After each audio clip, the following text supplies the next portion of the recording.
For the players.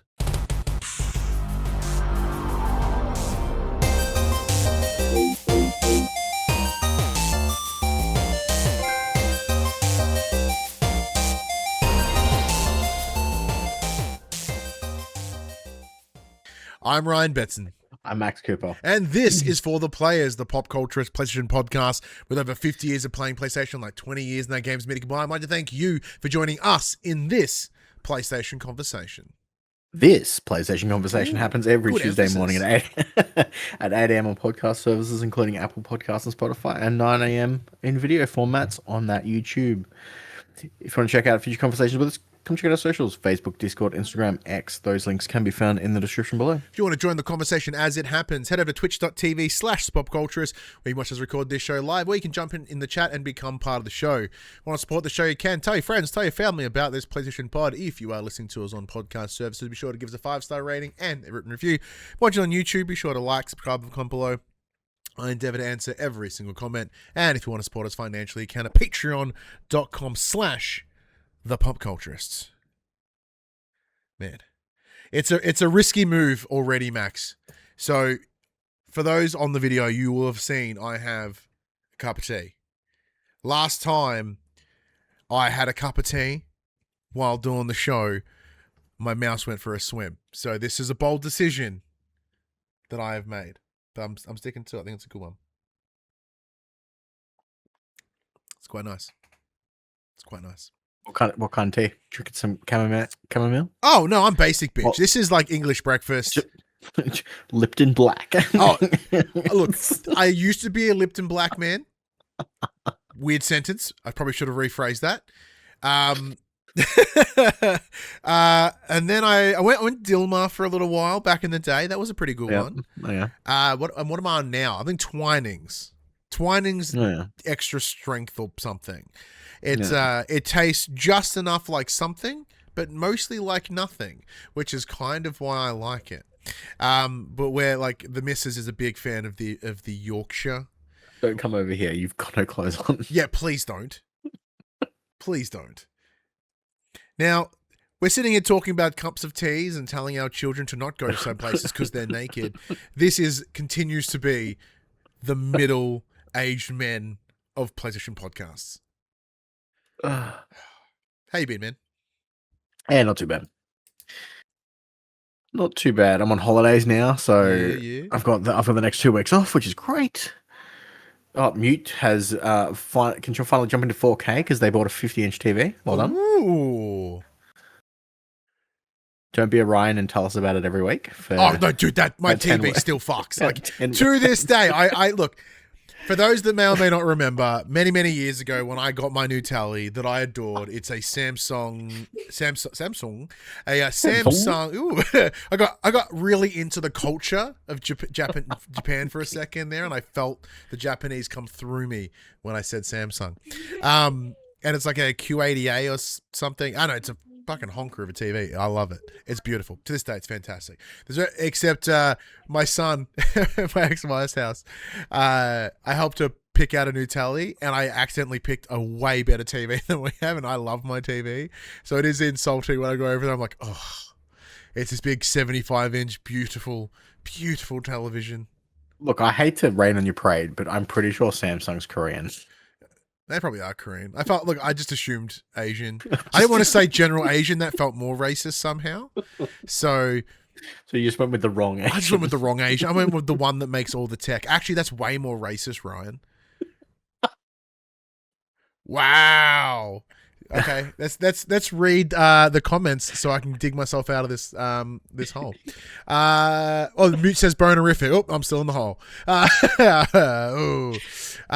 Yeah, good news. Can finally jump into 4K. Brought a 50-inch TV. Only paid half, so $90. Bro paid other half. Wait, you paid $90 for a tally? Did it fall off the back of a truck? Did you steal it from like a McDonald's? Is it one that's got a menu on it? Can I order like a quarter pounder on it? Like you just stole one of those kiosks, because that's incredible. Mute says it's okay as an Asian, free pass. But I'm not Asian. Are you Asian? Oh no, I feel triple racist now. Wow, this show. Look, we're 5 minutes in. Still haven't talked about PlayStation. What the fuck is going on? Hang on, how is a TV? How is a 4K 50-inch TV $179? What the fuck? Is the brand of his TV Samsung? Like, is it spelt wrong? Look, we don't normally get this involved with the chat, but this is sick. I need to know more about Mute's Tally. Prime Day. Oh, yeah, okay. But still, like even here in Australia, because granted, our money's made up and whatever. It's all colourful. It's awesome. It's Canadian. My TV was like, I don't know, 2,000 something, and I bought it only a couple of years ago, and like I think it's 65. That's $1,000 in freedom units, though. Yeah, that's like not. Apparently, that's like $250 American. It seems. Are we just getting taxed out of the ass for bringing TVs over? Is that what's happening here? No, the problem is we live on the island that can't be reached by anything else. So it's an absolute prick to get shit here. That's the problem. Blair in the chat jumps in and goes, I have a Samsung. No, like how he spelled it the incorrect, but I said it wrong. Neo G957 monitor. That was not $100. Yeah. Paid extra $15 for 3 years warranty? It's like $150 here for an extra year. I worked at a retailer like last Christmas. I did a couple months at JB Hi-Fi. I can assure you, not a single warranty was like less than $50, and like most of them were not 15 for 3 years. That is insane. How the fuck did we get here?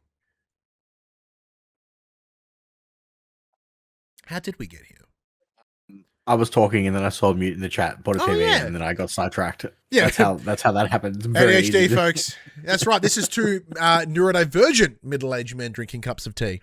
The podcast. Hey, I'm not drinking tea. How dare you? Not yet. You are. I'll get you. I'll get there. Haven't spilled it yet. This is awesome. Haven't spilled it yet. But my week has been okay. I'm on holidays. That's where we started this. Yeah. I went to the movies on the weekend at Crown. I went to the movies too. I saw a better movie than you. What'd you see? I don't know. Maybe I saw the first 3 episodes of the new season of Bleach. Oh, gross. Okay. And part of me's regretting my decision, and part of me's not. Obviously. Okay. Look, you have let me wax lyrical on this show about wrestling. And I'm very aware you aren't listening. So, Max, the floor is yours. You don't have work tomorrow. Go nuts. Go nuts. I'll keep it short. So, what other platform do you have to talk about this? Go. Obviously, Bleach being one of the big 3 of manga, alongside One Piece and fucking Naruto. They took a 16-year hiatus between the manga finishing and them animating the last season. So it's been a pretty big deal. And this is the last core of the last season. So the last set of episodes. We're in the end game. And they're like, hey, to promote it, people in America can go to the movies 1 month before we release it on streaming services. You watch the first 3 episodes. I'm like, fuck you, I'm not getting spoiled. And then I'm like, oh, fuck you, it's only in America. Bullshit. And then I was just perusing the internet and they're like, it's happening in Australia too. I'm like, fuck yes. Now, the closest theater to me was about 100 k's away. So I had to go to Melbourne to see it. And I'm like, because I don't want to be spoiled. This is coming from the guy who's read the manga and knows exactly how the thing's going to end anyway. But I'm like, I cannot be spoiled. I have to go see this. But now, once it starts streaming next month, I've already seen the first 3 episodes and they're releasing 1 a week. So I now have to wait an extra 3 weeks to see new content because my dumbass went and saw it early, even though I know I cannot be spoiled. Totally worth it though. It's fucking mint. It went for an hour and a half. I'm like, oh, this is just getting into it. And then it ended and it's like, episodes are over. I'm like, are you fucking shitting me? Has it seriously been an hour and a half already? But it was good. It was good fun. Caught up with a friend of the show, Noodle. He came with me. He's a big fan as well.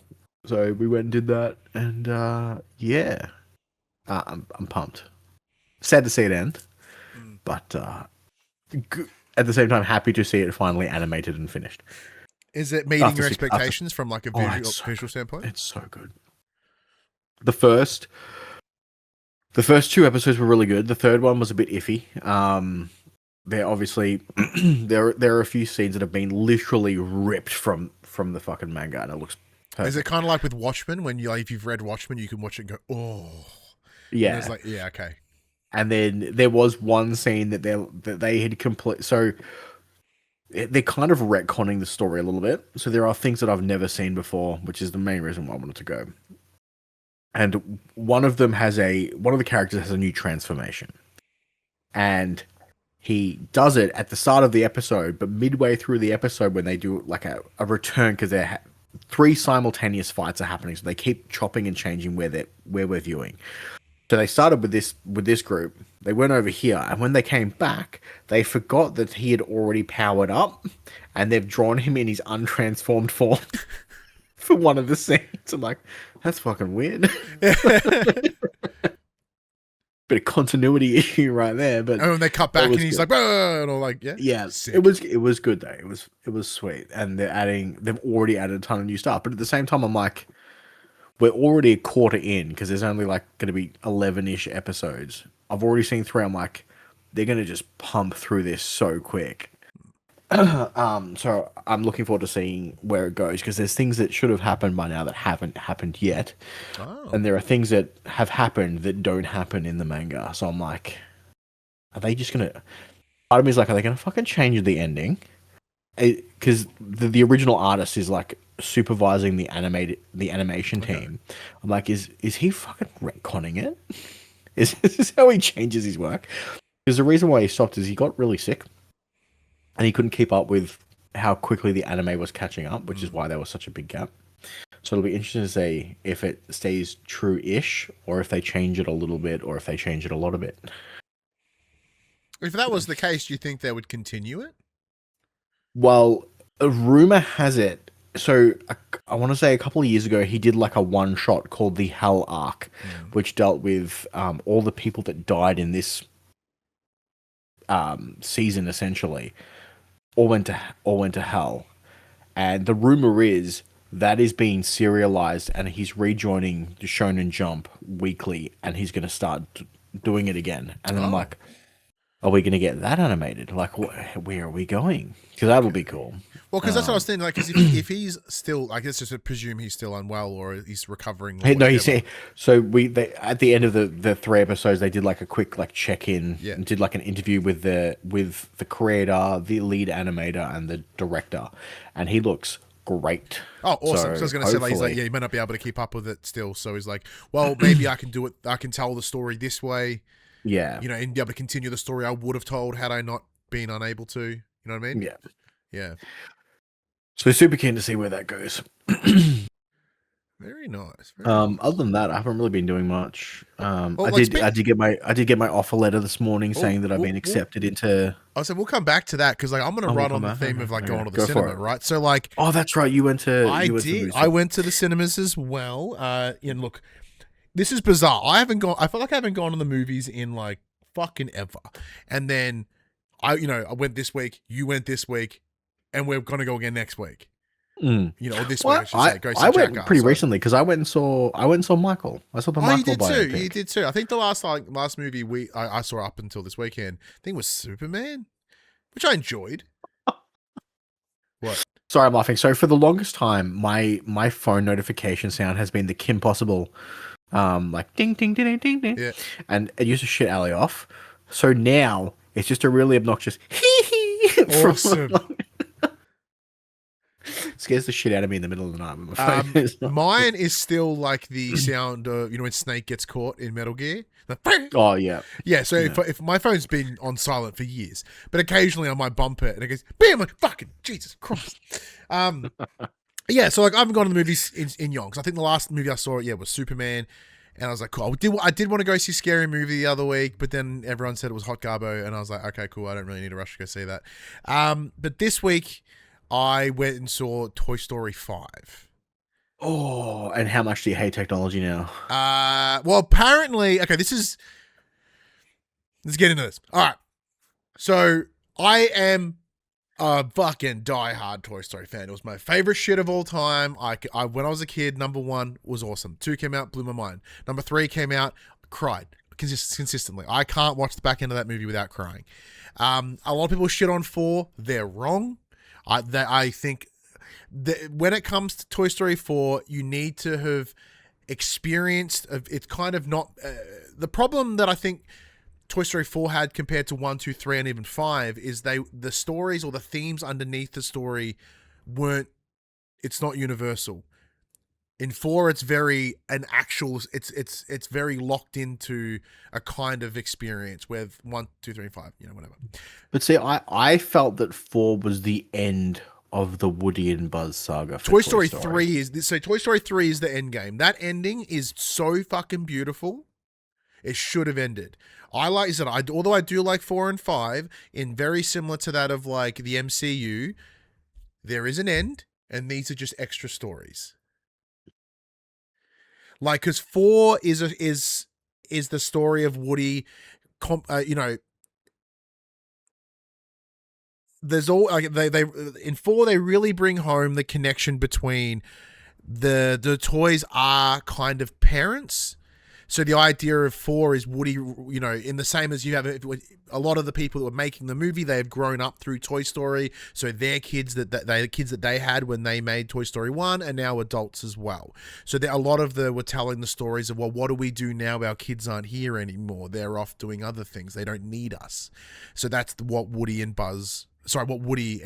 Bo were really tackling. And then you had Gabby and her broken voice box and her desperate desire to find a kid or have a kid. Like, that's a whole story about infertility and the struggles that come with that and the challenges that the people that have infertility would face. So if you don't understand or experience either of those things, that movie immediately falls short. Because like you don't have although some of those things are subtext, it is the vibe that the whole movie brings. If you can't pick that up, you're going to have a rough time. Thankfully, in Toy Story 5, Max, as you hinted, is the whole basic premise was just technology bad. But by the end of it, Max, it's very much, it's okay. Yeah. Yeah, it was very interesting. So, it is absolutely a story about Jessie, which is really nice. Yep. So we get a little touch upon like Emily, who was her owner or carer or caretaker. Oh yeah, yeah. So that gets resolved, which is really nice, actually. It wouldn't surprise me if a lot more people were doing the whole Toy Story smoke angle, because like the subtext of this movie, outside of the tech is bad, it was really about showing Toy Story through girls' eyes. So like, although like in 4, Bonnie was, the owner, the kid, but she was still quite young. So how they handled Bonnie was different to how they handled her now in 5. She's about 9. Technology's becoming a thing, so that's a big part of it. But it's also like how it discusses in a lot of ways like how girls play with their toys compared to how boys would commonly. And that's really like being able to go see it with my son and my partner Phoebe, and even my his mother Millie, my ex-wife. Like, even that, I love that we can do that. It's so cool. Like, it was really nice to talk to Phoebe and Millie about it, and like, well, what was it like for you? Because there's a lot of things that this movie talks about that like seem very directly girl experiences. And up until this point, Toy Story has always been a very dude story. They are very directly boys' toys, but they do find ways to make Toy Story appealable, to everyone. But this is really nicely hits on that side. I really enjoyed it. Even though I understand, like, a lot of it won't hit for me exactly. I did cry once. Not like the ugly Kim Kardashian cry that I've talked about from Toy Story 3. But there was a lovely, lovely moment that, as I said, that reconciliation of Jesse and Emily's story was really nice. But yeah, Woody and Buzz are barely involved. Like, actually, no, Buzz is pretty huge because they do kind of talk about the idea that even in 1995, or 7, whatever year it was, when Toy Story 1 came out, Buzz is tech. So the story that they're telling in Toy Story 5 is near identical to the story of Toy Story 1. In a lot of ways, in that, Buzz is the old toy. There's this new toy coming in that's more fancy, more swanky, more full of tech. But essentially, they demonstrate that, that iPads or, tablets are, these aren't just toys. They're toys, they're games, they're this, they're everything. And, this is how you connect. Because another through part of the story is, like, making friends and how challenging it can be to make friends and whatnot. But yeah. Yeah, look, I'm trying to, like, not touch anything too specific, so I don't want to ruin it, because I imagine you are going to see it. Well, my kid's going to see it on Wednesday. I unfortunately can't go because I have another child to look after who is not at the age that he will fucking sit still to watch a movie. Yeah, no, he will not. No. So she's going with her cousins and grandparents. They kind of just went, "Hey, we bought her a ticket. Can you drop her off?" I'm like, "No, my sister's coming down that day." And my sister was like, "Oh, let her go. I'll just come down later that afternoon." She's like, "I'm going to crash the night anyway." I'm like, "Okay, no worries."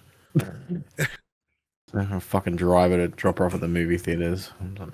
Grumble. I feel like because I do want to see it, but I'm not going to go. I'm not going to take her to see it again. Yeah. I'm going to pay for her to go see it twice. Yeah. Fuck that. Would you and Ali go see it? Nah. Not her film? Nah. think after this I'm going to be all movied out because I really want to see Spider-Man because I saw the trailer while I was at the movies on the weekend. I'm like, that looks fucking sweet. It does look quite good. And like, I haven't enjoyed a Marvel film in like a hot second. Like, I think the last one outside of Endgame, well, after Endgame, I should say, was Far From Home. Well, we used to, Ali and I used to see every single Marvel movie in gold class. Yeah. That was our thing. Every time it came out, one came out, gold class it. And then they released some hot garbage and we're like, no, thank you. Yeah. Spider-Man right around the corner. Well, you and I have Jackass this week. It does feel good to like movies again. I just booked my tickets. Yeah. Well done. We sitting? We're right on the... It's fucking packed because there's only one fucking session. So Craig, if you're watching, Craig? I'm about 3 rows from the very back, and I've got 4 seats from the aisle inwards. Because there's people sitting right in the middle. Fucking rude wankers. Buttholes.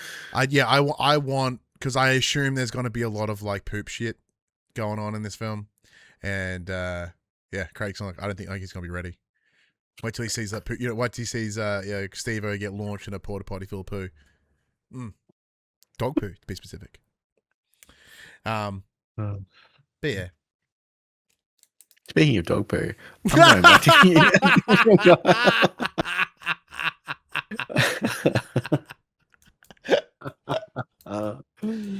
of dog poo, the PlayStation Network continues to be shit.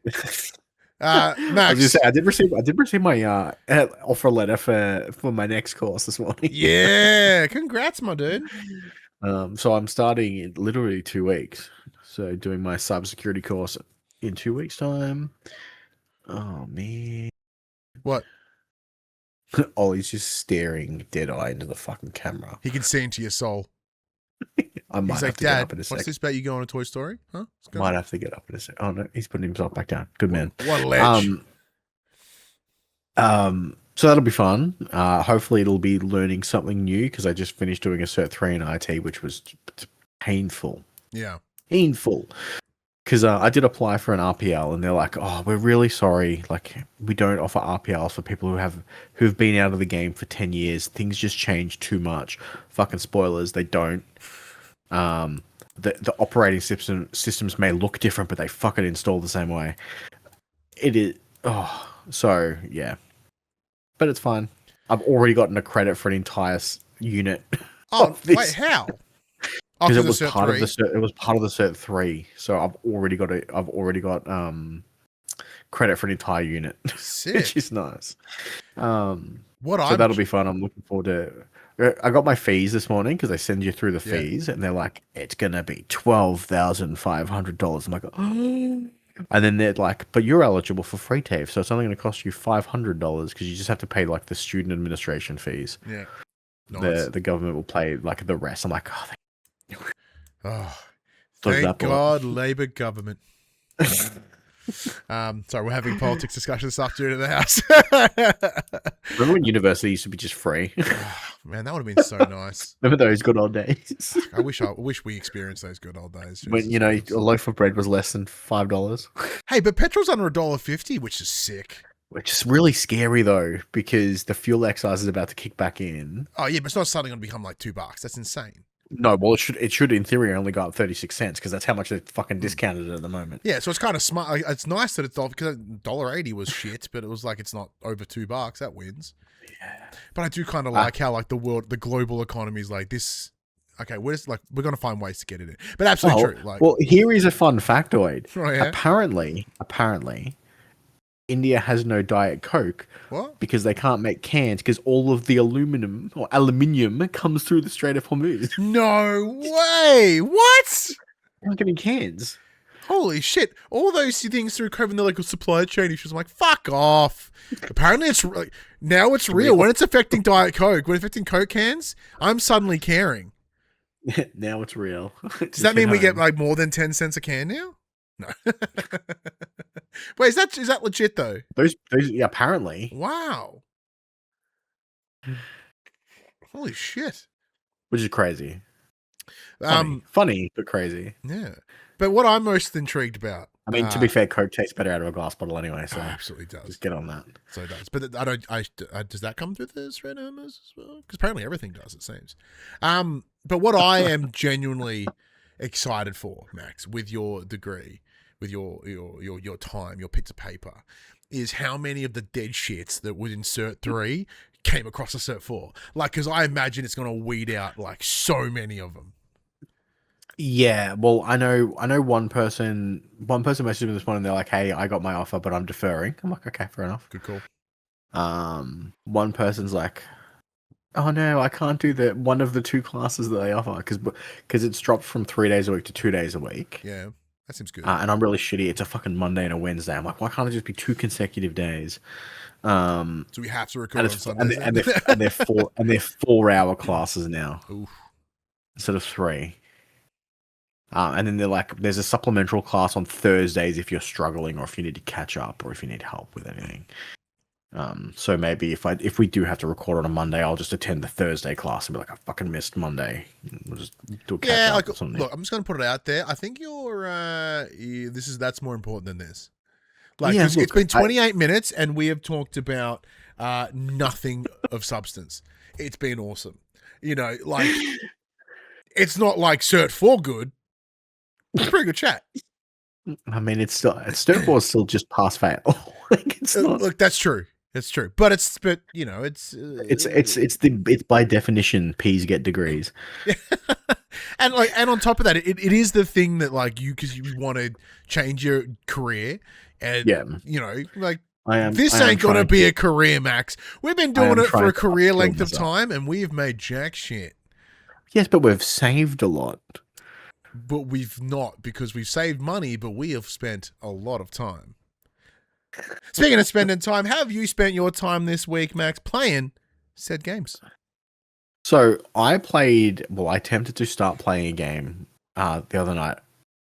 A couple of weeks back, I mentioned that I played an escape room game that I got through Amazon Prime. Yeah. Well, I played the next one. This was called Tested on Humans, escape room.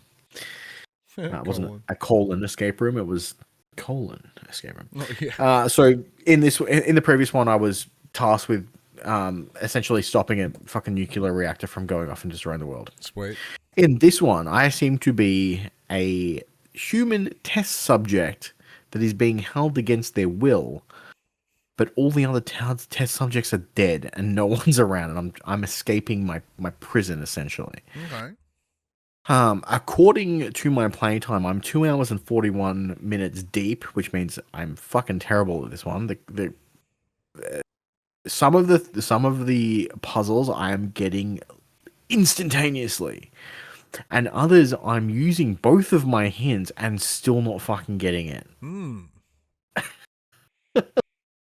Okay.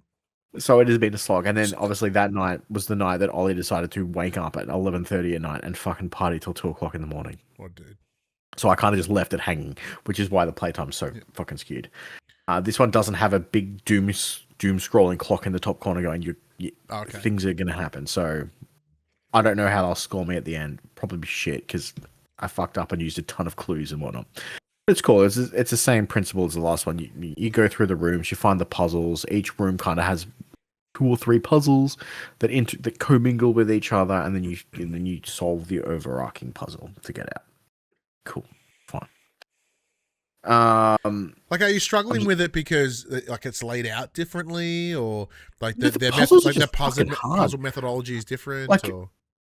So one of the puzzles that I got stuck on really early was just like a key card access button. So 1, 2, 3, 1 through to 9, and it was enter the right code to get into the guard's room. Yeah. And I had the clue 1 equals this, 2 equals that, 6 equals 6, 5 equals something bullshit. And then it says don't use math, because when you open the keypad, it was like 72 plus, or it was 72 minus 60 something equals 3. And I'm like, well, okay, whatever. And then I got my piece of paper from my clue that I found originally, and it's like, don't use math. I'm like, okay, I don't understand what that means. So I'm like, I'll just retype in the numbers using the key that I've got that says 1 equals this, 2 equals that. Incorrect. I'm like, okay, give me the second clue. And they're like, okay, the minus sign equals this number and the equal sign equals this number. I'm like, okay, so I just translated it across and put the thing in. No, you fucked up again. I'm like, I don't get, like, this is crazy. What am I doing wrong? And I spent ages, and then after about 30 minutes of just fucking running around in circles, trying different codes, I'm like, I'm just going to Google this. This is shitting me off. And I got the answer, and I'm like, I don't understand how they got that answer. Like, how did it come to this? I don't get it. Like, it doesn't make sense from the clues that were provided. And then I kind of just kept going, and then I got to the next part, it was fine, and then I got stuck for a little bit on another puzzle, but it turns out I was just missing one of the things that I actually needed, but it didn't tell me that I was missing something that I needed. So I guess the only thing I can relate to is like blueprints, where you kind of get like something, but you're missing the initial parts. You're like, how the fuck does this use? Yeah. It's like when you start seeing all the chess pieces everywhere, and you're like, why are there chess pieces in every room? Yeah. But I'm having fun. I've got 3 more of these escape room games to play. Oh, damn. So they've been fun. They've kind of been like a weekend thing. I'll say, hey, Ali, do you want to come do an escape room with me? And we'll kind of sit here and try and puzzle it out together. Nice. Which has been fun. I've also put in next to no time. I literally started playing it this afternoon. I was lucky enough to score a code from Bandai Namco, so a huge thank you to them. I am now going to be playing The Adventures of Elliot, the Millennium Tales. This game dropped a couple of weeks ago. Unfortunately, we got a little bit lost in translation. I do have a code now. I am going to be playing it. It's going to be the game that I'm playing for the next 2 weeks while I'm on holidays. It is the latest Square Enix romp. It is kind of... I've played the first hour and a half. It's very reminiscent of like old Super Nintendo style Zelda. Oh, okay. Oh, yeah, the ones that I've played. Yeah. So I'm super keen to dive into this. I've barely scratched the surface. I'm literally still in the first town. Haven't done anything yet. It looks gorgeous. It's by the guys who did Octopath Traveler. Nice. So it's that same setup. It's that fancy pixel art. It's kind of that HD 2D. It's a little bit isometric because it changes the perspective a little bit to make it more of that old school Zelda, that old school Zelda style of gameplay where you're going and trying to find. You're doing a lot of dungeons because you are an adventurer. So you're going and finding the key to unlock the door to get to the next section, and you clear out that room, and you'll get something else to help you over here, and so on and so forth. So I'm like I said, an hour and a half in. I'm digging it. So I can't wait to dive into that a little bit more. But other than And that, like, side note, by the way, for those playing at home, like, you know, as Max mentioned, oh, you know, we got the code for this one. I'm normally the one that does that, right? Like, and the reason being, many years ago, I decided, like, if we make everything go through one email address, it's just consistent. It won't mix any messages. Sweet. And then recently, like, most of the time when we email our contact there, 9 times out of 10, it's, hey, Max is keen to check this out. And then with the previews you did for the Sword Art Online Echoes of thing, Minecraft, a couple of weeks ago, you were able to get in conversation with, like, not that I ever say, hey, you can't talk to anyone. It's just like, hey, it's just whatever. But now you've got a direct in as well. So yeah, well, that's how I opened my email. I basically said, I'm just going to save Ryan the time. Yeah. Is it possible to, you know, and I don't mind. Are we able to secure a code? I'd love to check it out. I'd love to review it on the podcast.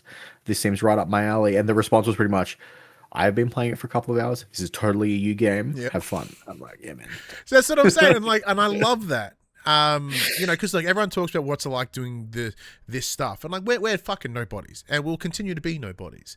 But it's really nice to, you know, to have these relationships, and a lot of it does come from, you know, building these relationships and then obviously making good content and consistent content too. And we're one of those things. Which one? Excuse me.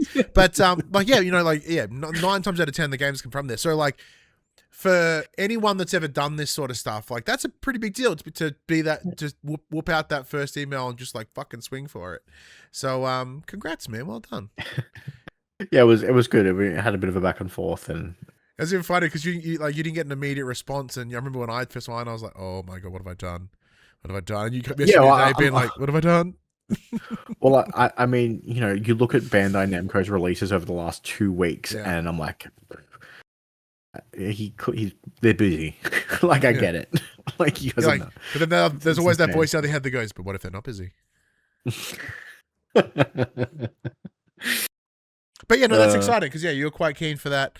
Yeah, it makes it even better now because like the best part is I have no responsibility on it now. It's all you. You know, you've got to then email through the links and stuff, which I am horrendous for. So anyone that does in the industry that is listening, hey, gone, thank you. Also, I'm so sorry. I'm really bad at keeping that part up. Like, I admittedly, I do kind of assume that we've been doing this long enough that you can trust that we will do it. Yeah, but I probably should send you the links. I'm so sorry. And then Hadley has now, for the first time ever, has experienced trading games with a friend. Oh, so for the longest time, some of her friends, they got a Switch 2 for Christmas last year, and they got a Kirby game that Hadley just adored, and she's always like, oh, I want to get Kirby, but every time she gets a reward and she's allowed to get a game, she hasn't picked Kirby. So like last time she got Super Mario Party Jamboree, blah blah blah. And we went to dinner with these guys the other day, and I said, why don't you take all the games that you have and say, would you like to swap for Kirby for a little while so I could play Kirby? So she went over there and she traded Donkey Kong Bonanza traded my Donkey Kong Bonanza. Yeah. That I was playing. That's fine, whatever. For Kirby. So we've been playing Kirby a little bit. Yeah, how is it? Which is cool. Yeah, it's cool. It's cool. I've always liked Kirby. Kirby's great. But so she's getting a kick out of it, and she's like, you know, getting to be like, oh, you know, so she's like, what if they say no? I'm like, then they say no. But like, if you don't ask, you don't know. Like that's cool because you know, we'll talk a little bit later about like digital games. Let's go and come back in the conversation. But one of the most like essential parts of growing up for us was swapping games with your mates. Like, that's how I played The Getaway for the first time. I fucking loved it. That's how I, you know, experienced a couple of GTAs for a while because I didn't have access to them myself. It's how my favorite game of all time, Harvest Moon Back to Nature, it's my first experience of it was being a mate lent it to me. You know. Oh man. And granted, look, I'm pretty sure I have it, you know, but also it doesn't always work well. Like, I'm pretty sure our good friend Jess, or Rock Mummy, her husband Lee borrowed my copy of one of my Metal Gears on PS2. and I totally forgot until like semi recently. So that's why it's fresh in my memory. I'm like, It's right on the shelf behind me. I think I have your copy of that game that everyone seems to love on PlayStation 4 for some reason. That got canned. That looks really old school. The Order 1886. Oh, that's where it is. Yep, I've got it. Yeah, in cool. my place, along with Tetris Effect and yeah. a bunch of other fucking review CDs when we still got review CDs. Oh my god, review CDs. Jesus Christ. And they're all for VR games, and the VR's at your place. Oh yeah. Actually, the VR one is all at my son's house.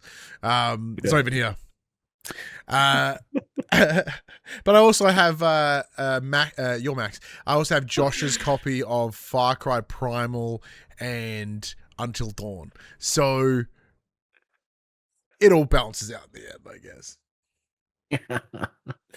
But no, yeah, but what a quintessential like kid experience, and especially in a world of digital games. Like, it is nice that the Switch being very cartridge based, and it's quite nice to see that still happen, I guess. Yeah. Speaking of like going back in time, though, right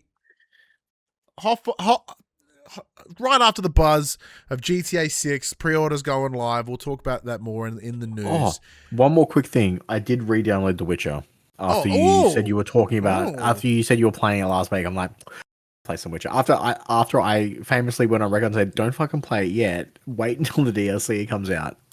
Chipboy downloaded it. And did you spend much time with it, or you just got it prepped? I got to the bathtub scene like 5 minutes in and then turned it off. Nice. You saw a naked Geralt. You're like, that's enough. That's all I needed. Which is fair because we're playing it, and like as I'm sitting on like we have two little couch. We have one big couch, one small couch. I was just stretched out on the small couch. Phoebe was on the other. She's just behind me. Then the bathtub scene goes on, and all from behind I hear this. Oh, I'm like fucking. Keep it in your pants, woman. I'm like, Jesus Christ, yeah, calm down. So I understand you went, yeah, that's enough. Fuck was I going with any of that? Oh, that's right. So on the tails of the hubbub that was the GTA 6 pre-orders going up, we'll talk about that in a minute. It's obviously the name of the episode, but it made me go, man, I haven't played GTA 5 like the campaign in forever. I think the last time I played it was when they released the first person view update on PS4.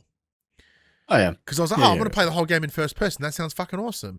It was really fun. I enjoyed it for a little while, and then I got distracted and sort of wandered off. Stunned. Was that? Stunned. Yeah, who would have thought?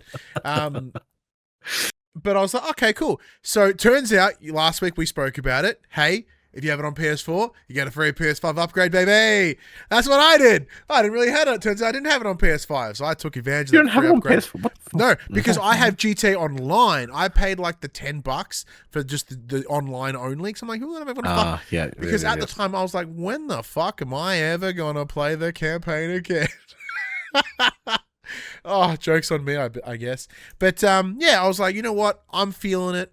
I'm going to jump back into GTA 5. That way I can at least have an interesting comparison. Because we've talked about it on the show here many, I think when GTA 6 was kind of announced and they showed the first trailers. Throughout GTAs from 3 onwards, each of the games capture like a decade of time. The 3 is very much the 2000s. Vice City is very clearly the 80s. San Andreas is the 90s. And then in GTA 5, you have the 2010s. Now, as the destruction of the monoculture has continued, as everything changes and upgrades and globalization has really kicked in a gear, there's not a lot of generational change these days compared to, say, prior to the boom of the internet. The internet has really decimated generations per se. So like when I saw GTA 6, I was like, man, it doesn't look that different. Like the 2010s aren't all that drastically different from the 2020s. So like, what's it gonna do? it doesn't feel like it still feels incredibly recent and relevant, but I'm also very old in that I know that when someone says, "Oh, 2006," I'm like, "That wasn't that long ago." But 26, like, I mean, the other day it was like 2016. I'm like, "That's like a couple of years ago." That was like, it was a decade ago. I'm like, "Fuck you." Whoever the fucking told me that was 10 years ago, they can get fucked. That's not cool. That is not cool. Pardon me. Yeah, so I was like, okay, cool. And like, I dig it, man. Like, I never really connected with Trevor as a character because he's not how I play Grand Theft Auto in general. And You're one of them weird law-abiding citizens. no, like, I'm an appropriate criminal. So okay, hang on. What's an appropriate criminal? Michael is an appropriate criminal. He it is what gets the job done. It is not excess. It is like, if I'm doing this thing and people get in the way, that's collateral damage. But like, I'm not actively driving on the sidewalk. I'm not intentionally running people over. None of that shit. Michael chased a boat down. Actually, I probably should have said Franklin instead of Michael. Now that I say it, yeah, cool. Because I was gonna I'm saying, but like, oh, Michael gets really angry really quick, which is not how I play. Like, but what I'm doing this time, in very similar to your director mode. Oh yeah. I am playing to the characters. So okay. Like, even with Michael, I kind of just I walk between things. Mm-hmm. Like, where Franklin might jog, where Trevor's like fucking fanging it in like every chaos direction. How I try to avoid carjacking unless I'm Trevor, because that makes complete sense for him to do. I have then gone into this part's just for me. It's not really part of the director mode of it. But I have made, because I want to make them be characters. So Michael felt a lot like Walter White. I gave him a beard, and I was like, that's a Walter White beard. So I made him bald. I've done him in like the green and the beige, and like, I've made him look like Walter White. It's awesome. I've made Franklin look like Ice Cube. And I made Trevor just look like the most redneck motherfucker you've ever seen. He's got little fucking stubby shorts on. He's got a singlet that's it's a Taco Libre on it. He's got his Daisy Dukes and his wife beater on. Yeah, it's Daisy Dukes and wife beater, but like, because I'm a giant wrestling dork, there was one called Taco Libre, and then I've got matching sunglasses. They're like, he looks like he is dressed out in merch that he got from various alcohol joints he bought booze from. Yeah, like, okay. Hey, I bought this case of beer and I got a free t-shirt. Like, he looks like he's decked out in those clothes, and I love it. And like, that's exactly how I'm playing him. Just an absolute fucking piece of shit. And I'm really enjoying it, but it is still a very, very well done game. Like, getting lost in that world is so easy. And like, now that I'm, because I did always want to get involved in the PC GTA like RP life, but I also didn't realize how fucking deeply committed those people are.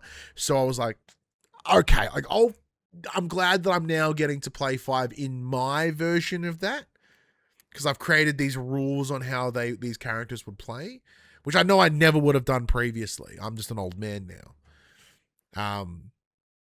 But yeah, just, I don't know. It's kind of cool to experience it. And the same thing. So I'm like, oh yeah, I remember this mission. Oh yeah, cool. I remember doing that. Oh yeah, nice. I want to smack Lamar in the face immediately. What a completely delusional dude. But same goes for his kid, Michael's kid. Fuck him too. Little dirtbag, piece of shit. Mm. Because I also forgot, with it being a PS5 version, did get a little bit of a sprucing. Like, sometimes they look incredible. Like, weirdly, Wade, Trevor's little dude with the lisp with the ICP makeup, like, he looks fucking brilliant. Like, really high quality textured face.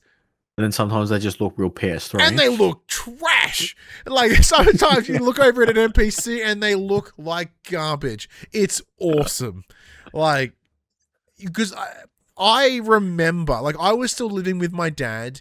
I was at uni. when I remember going to the midnight launch of GTA 5. I remember buying it, going home and playing it. It's what allowed me to get Betson as my license plate online, because I would play it on PS3, and you could only play for like 20 minutes, and then the servers would fucking crash. It was the nastiest first couple of weeks of a launch. So like I remember trying to get as much done as I can to get to the save point. Like, fucking just speed run it to get to the save point, so that way if it does happen to kick back in, I don't have to start it again. You know, it's bizarre to think, because, yeah, I bought that on PS3 and then played on PS4, and now I'm playing it on PS5. It is insane to think. And then 6 is right around the corner. But actually, well, let's get into that. So let's jump into the section we call Inform the Players.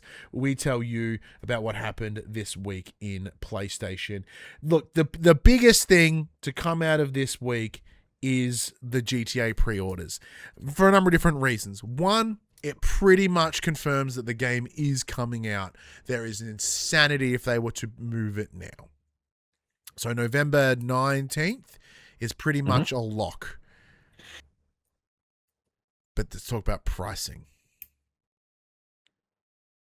In the US's of A's, what is it, like $80? 80. $79.99 for the standard. $99.99 for the Ultimate Edition.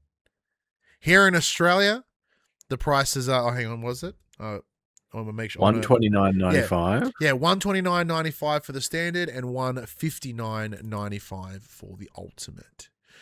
Now, I do not recall, Max, what our predictions were, but we'll be close. I feel we'll be close. Mine was, what was it, 140 and 200. Oh yeah, I think I went large.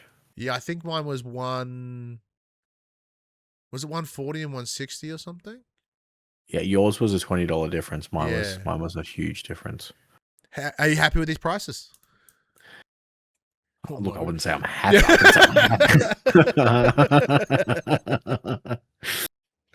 wouldn't say I'm happy with them.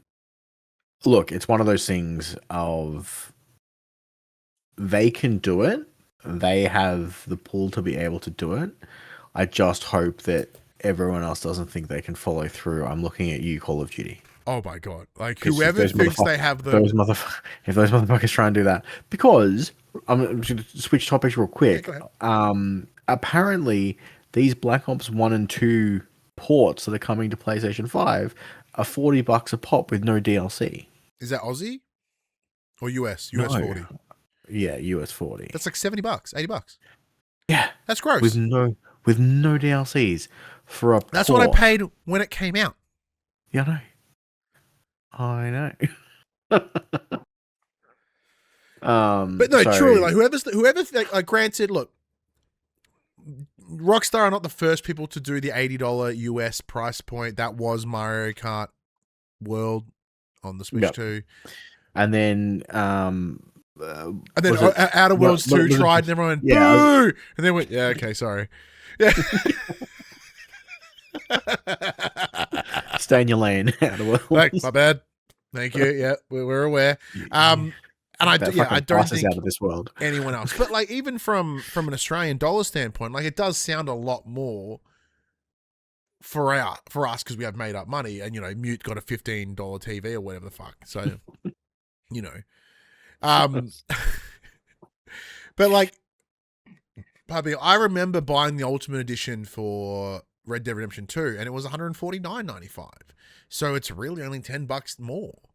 And I was more than happy to buy that for Red Dead 2. And I'm more than happy to do this for Grand Theft Auto 6. Like, there are no other games that are going to be worth that at all.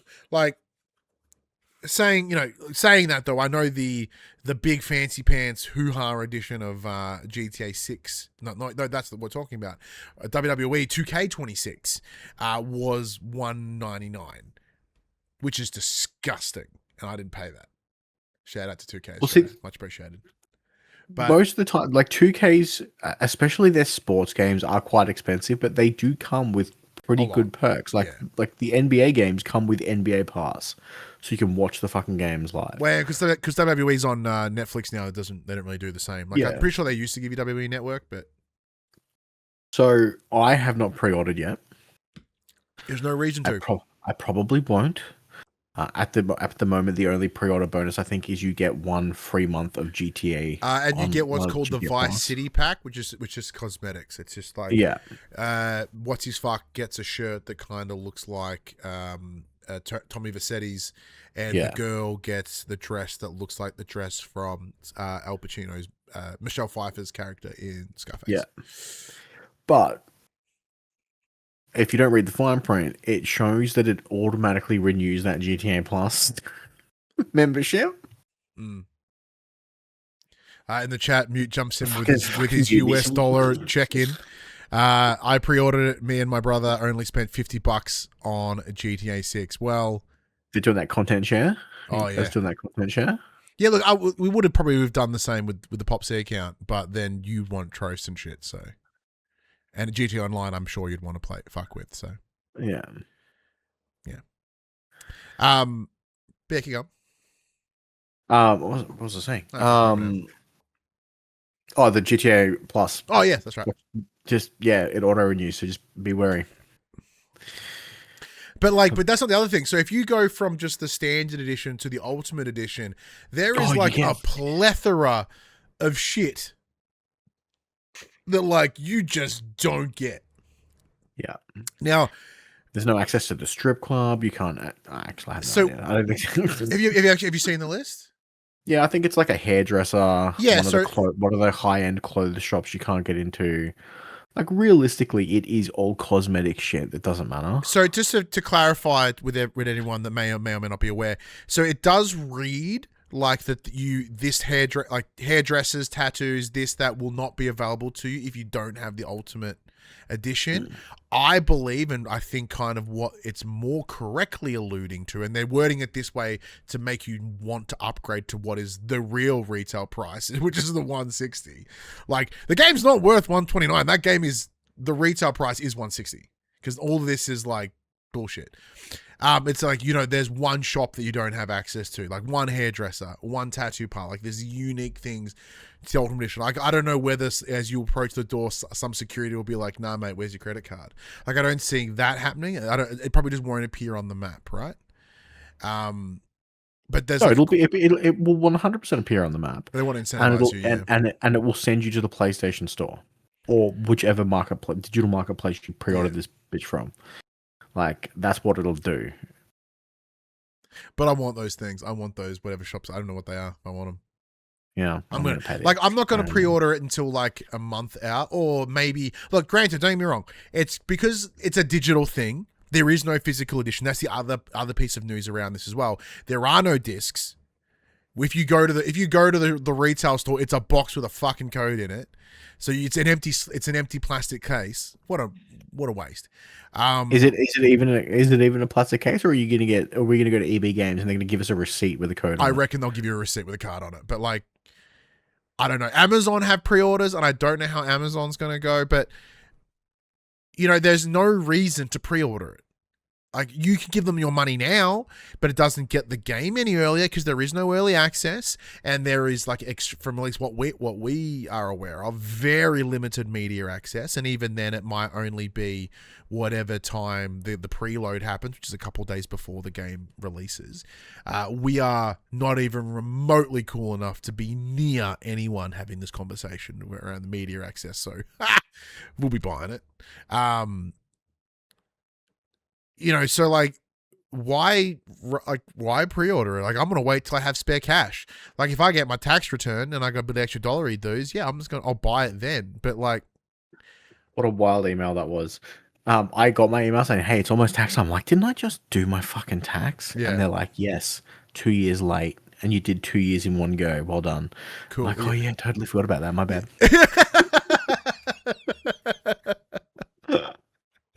Yeah, so if I've got a bit of spare cash, then sure.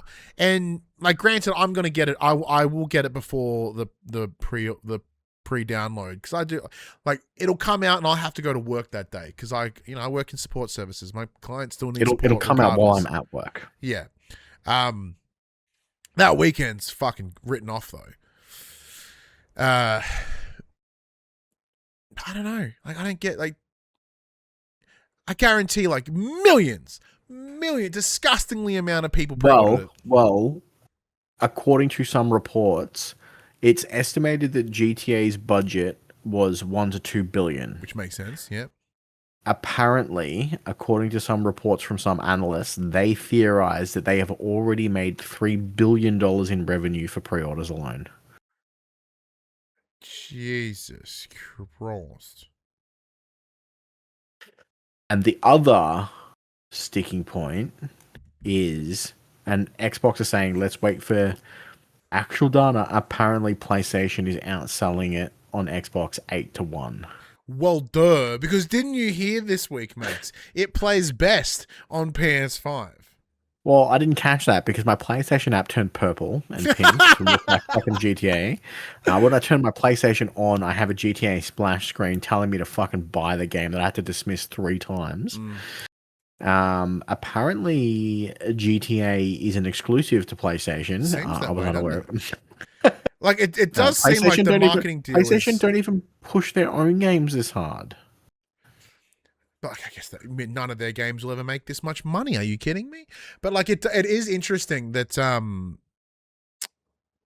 how much like they clearly got the marketing deal, because I did hear that if you go over to the Xbox post for it, it's just on the Xbox Wire, which is you go to PS Blog and there's this incredible document that's like, hey, GTA 5 plays incredibly here. Here's all the awesome features you get: haptic feedback, you get this, you get that. Fucking PS5. No mention of PS5 Pro, by the way. Just it runs better on PS5. And then you go over to the Xbox Wire and it's like, hey, here's the link to it on the store. It's over there. That's gotta be what a kick in the doodle, because I distinctly remember the DLC for GTA 4 was Microsoft exclusive. I think it was like 3 months early or something. I remember having to wait because I only had a PS3 at the time. So that's not new, but like this level of marketing push is redonk. And because that it's only on PlayStation or Xbox, because I keep forgetting it's not coming to PC Yet. Like, it'll come in a couple of years, as they always do, because they don't want people to fuck the game up immediately. Yeah, it's going to be disgusting how many copies it plays on PlayStation. Yeah. Well, it was. I think it was like 16 months between GTA 5 launching on consoles and PC. But yeah, it's interesting, and like you've mentioned it today in our group chat. Your feed has just erupted in GTA 6 content. It's all I fucking see. My feed is currently GTA 6, off campus, and horrendously racist shit on on Twitter. No, on my Instagram. That's all I get. It's either half naked hockey players because of my wife. Yeah. Off campus. GTA 6.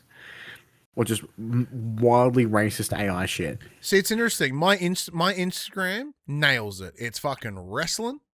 It's like lovely memes about being a dad and being neurodivergent and a neurodivergent dad. I get a lot of like, the Big Les Show. I get a lot of Big Les Show. I get a lot of that on like my TikTok. My TikTok feed. Well, I don't use TikTok, so. But my Twitter, as of like the last couple of days, has just been that girl pointing, and every possible meme that can do, and I do really enjoy that meme. Mine's just the meme of it's that Pedro Pascal one with Nick Cage, with Nick Cage, and it's just PC players and console players with GTA 6. But yeah, so like GTA 6 is massive. We know this. Congratulations on new news. Fucking Terry Crews singing in the car from White Chicks, and then just the Call of Duty soldier sitting on the side with PC written on his face. But yeah, it's I haven't really properly sat with the consideration that this is going to be all engulfing. like not just within the gaming community, but I think within like the larger social, popular culture. Like it feels very rarely that something can grab a hold of so many people like this. Imagine if it's shit. Oh my dude. And so, someone pointed this out to me this week. I remember listening to a show. It was like the hype for it's been so real. Like, remember how much like people blasted Halo Infinite for like that one expressionless fucking dude? Mm-hmm. Like this game is going to be torn apart. Like every time a new game comes out, they show Red Dead and how the cloth physics work, and then. Well, did you see their cover already got ripped to shreds because there's there's bisexual lighting on it? Yeah. Then you see. No, there's that, but there's a silhouette of the cityscape with the Ferris wheel in it. Yeah. And the Ferris wheel is the only thing that doesn't have a reflection in the fucking water that's right in front of it. All the buildings are reflected except for that thing. It's just not there. And they're calling it. I think they're calling it the vampire fucking Ferris wheel. So there's no fucking Puddlegate all over again. Dear God. Oh mate, Puddlegate. But like at no point have they mentioned like what the PS5 Pro enhanced features are either. I assume it just will run slightly better. Hello, we haven't even seen gameplay. Yeah. That's what I'm saying. Oh, we've seen little snippets of gameplay. Like very like that part where like what's his dick turns around and walks through the door. That's gameplay. The rest of that trailer, none of it. But like, there's a second. But yeah, no, it's that's the thing that I've been. It feels forever since something has engulfed everyone. Like even like Avengers Endgame, I don't think was the same level of all engulfing. No, like this is going to break everything. Mm-hmm. Like I do wonder, with just the workforce fucking collapses. No one can get an Uber Eats order. Everyone. It's just a national holiday. It's a national holiday. We'll write them off. It's fucking GTA Day. I think one of my clients who's a big excited for GTA is like I have them on that day because I have them on every Thursday or whatever. So yeah. I'm very curious whether I get a phone call. Be like, yeah, no, don't fucking worry about it.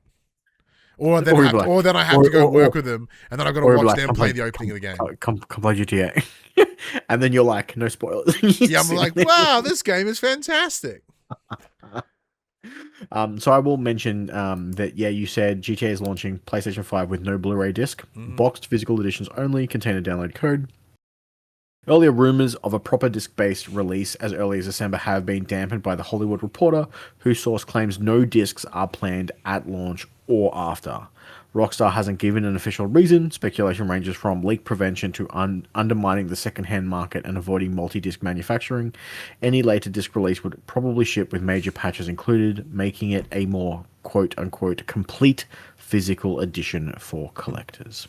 Yeah, and like it's they want to control the quality. That's it. They want to be able to control the game.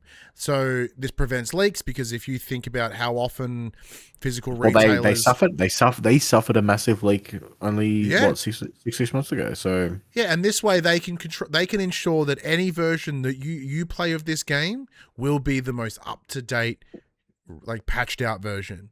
And that's all, like for a game with this much expectation on it, of course they want to control that narrative. Of course they don't want it to be leaked. Like this makes the utmost sense to me. And like, they may do a disc version, but at the same time, when PC launches, that's when the disc version's coming out. Yeah, because it's pretty fucked off by then, I guess. But we talk a lot on this show about how we have embraced the digital future, and we very rarely do we buy physical games anymore, which also makes, we have cut ourselves out of the experience that your daughter's having of trading games with your friends.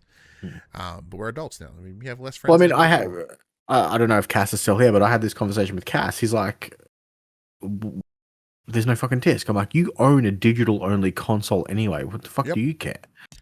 But that's what I said. Like, yes, generally speaking, you can, especially here in Australia, you can pick up a game physically cheaper than what it is on the digital marketplace. Mm-hmm. But I live fucking ages from a store. By the time I factor in like the wear and tear of my car, the petrol, the cost of parking, going and buying the game, and then coming home, putting the disc in and being like, oh, you need to download the game anyway. I may as well have paid the $20 extra, saved myself the hassle, and I could be playing it faster than what it would take me to go and drive and pay for all that bullshit and come home. Yeah, I'm just lazy, and that's the big thing for me. And I am a hoarder. I also hate getting up and having to change discs when I want to play games. But you sit at your desk. And I jump between games all the time. Yeah, you sit at your desk, right? You just got to go beep. But like, I got to get up off my couch. But I'd have to get up. It's behind my PlayStation's hiding behind my monitors. I'd have to get up. But like, I understand we joke, but that is a big part of it. Like the big part of it is I also jump through so many games that I kind of just like to sit down and have an impulse decision on what I want to play. But it's just like, you know, we'll play best on PS5 Pro. Doesn't come with a disc drive. It's where the future's going. It's where it's heading. So it doesn't surprise, you know, anyone. Like, says the guy who bought his PS5 with the disc drive. So I was like, oh, what if I want to buy games? I did the same thing. I don't. I use it to, I even like, oh, I'll use it as a Blu-ray player. I don't. You know what I mean? So it's like. Speaking of the future of PlayStation hardware. Yes. Good segue. I'm noticing that it's like 9:30 and I should probably move us along. Oh, yeah, good point. PlayStation 6's costs and hardware crises. Leaker Kepler-2 now estimates the PlayStation 6's bill of materials is sitting at about $1,000, up from roughly $800 earlier this year. US. Component costs have reportedly risen by more than $200 in just 3 months, driven largely by an AI-driven run on hardware. Memory prices are forecast to double by the end of 2027, with Lenovo suggesting elevated pricing could last at least until 2030. At a $1,000 build cost, Sony would be assembling PlayStation 6s at close to $1,000 or just above, before factoring in shipping, marketing, and all other overheads. Kepler-2 argues Sony should still launch on schedule, warning that delays likely increase costs further rather than reducing them.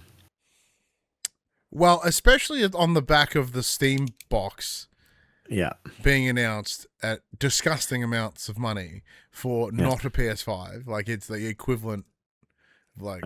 and it also doesn't come with a fucking controller. No, that's fine. Steam can use any controller you want. So, like, the presumption is you have a controller somewhere else in the house. Because this game very quickly became not for entry-level people. Like, this is for those that already have a Steam account. You know, like, that part entices me. Like, I have a lot of games that I wish I could play, but I might just get one of those Steam doohickeys. So, just for a direct, like, currency conversion, that sits at about $1,560. Oh. Yeah, in Aussie dollary dues. It's disgusting. That's too much money, man. And they're saying that it's coming out next year.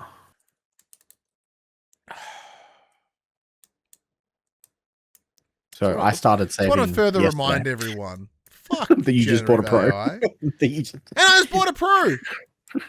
And the worst part is, Max, I know me. I'm the worst. And I will buy that PS6 at launch. Of course. Owing to the nature of the things that we do, we kind of... And I can't even just blame this show. I would just do it. But this is my excuse to do it. Sell the Pro. Trade in? No, I'd sell the PS5. I still have that. Phoebe gets It's a paperweight now, mate. Actually, yeah, I'd keep the PS5 and have it on the shelf behind me, and I might. I don't want to part with the Pro. But that's Who would it like? Remember when there was the rumor mill that it was going to be cheaper? Couldn't they be more wrong? Let's have a quick look at the next one. Oh, let's go with this. Quickly write down my times. That one, and go. PS6 Portable. You know, as the PS6 is right around the corner, apparently, as we just discussed, fucking honking expensive. There has been a lot of rumblings around a PS Portable, a new version, a PS5 Portable, PS6 Portable. And PlayStation boss Hideki Nishino has told Famitsu Sony must, quote, meet changing lifestyles, end quote, by using tech in multiple locations and form factors for new console experiences. Reliable reports already suggest the PS6 will ship in 2 flavors, a stationary living room box and a portable handheld model. Machino has also pointed to the success of the PS Portal and upcoming PS5 accessories, including the monitor, the Pulse not headphones, the Pulse speakers, whatever the fuck they're called, as proof fans want more portability, which I disagree because those two things are very stationary items. But they can be like those speakers are straight up. They use PS Link, so you can just take them wherever you want. It's stupid. As proof fans want more portable power options. I mean, good stupid. What a cool thing. Sony's new low power mode for PS5 is thought to be the test bed for running these games on lower spec hardware, feeding that PS6 handheld plans. Now, Max, you and I have discussed this before, in the same way that, as the middle-aged men that we are, we don't really catch public transport anymore. We don't really go anywhere. I don't want it. Sony should save all of the manufacturing costs from this and just make their console cheaper. Yeah. I do. We don't need 2 SKUs.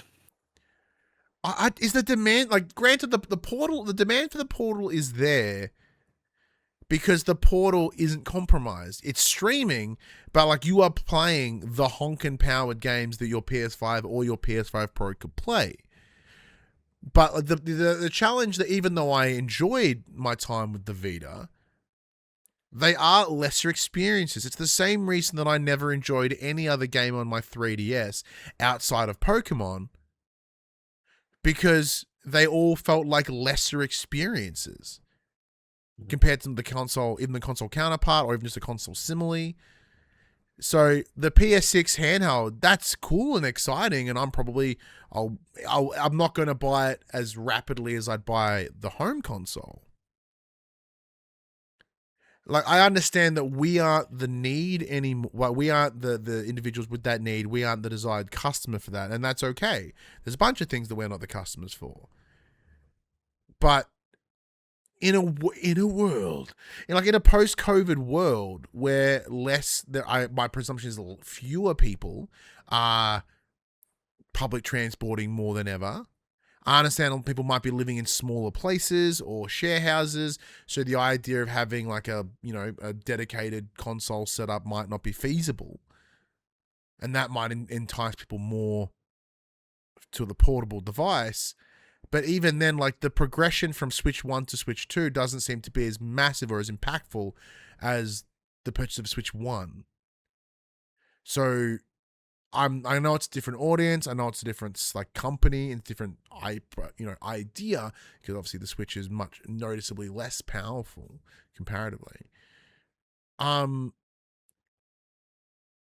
don't know. I'm not wanking and be it's a bad choice. I'd rather them shoot their shot in the portable space again. They had foregone it. I think that's the right way of using it. When it came to stepping away from the Vita, giving Nintendo complete space, complete monopoly, in fact. But I don't know. But even for yourself, Max, you've got kids, they're probably still on the tally all the time. And these are made up examples that I've considered. You would be a prime example. Did you are you a portable gaming guy at all these days? Not at all. I don't even play the Switch in handheld mode. Yeah. Games are for sitting down and relaxing. Mm. Not for... I wear glasses. I don't fucking need a tiny screen. But to expand on that, my day job, support worker, one of the clients that I work with, what we do is I hang out with him, I bring my portal, I stream in from home, and we play Ghost Recon Wildlands together. That's been a blast, by the way. It is not as an enjoyable of experience as it playing on console. Even though the portal is essentially a cut in half dual sense, but it's not. Those thumbsticks feel like they're different sizes. They respond differently. They are. And not as good. It's also heavier in your hand because you're holding a screen and not just a controller. And it doesn't feel natural, because you can't find that sweet spot to hold it and to look at it and feel comfortable. I'm sure there's people that would want to buy it. I'm just gonna mute myself for a second. I'm just getting a phone call. No worries. And then Mute jumps in the chat and says, well, I do play portable, but with a new 4K TV. That's very true.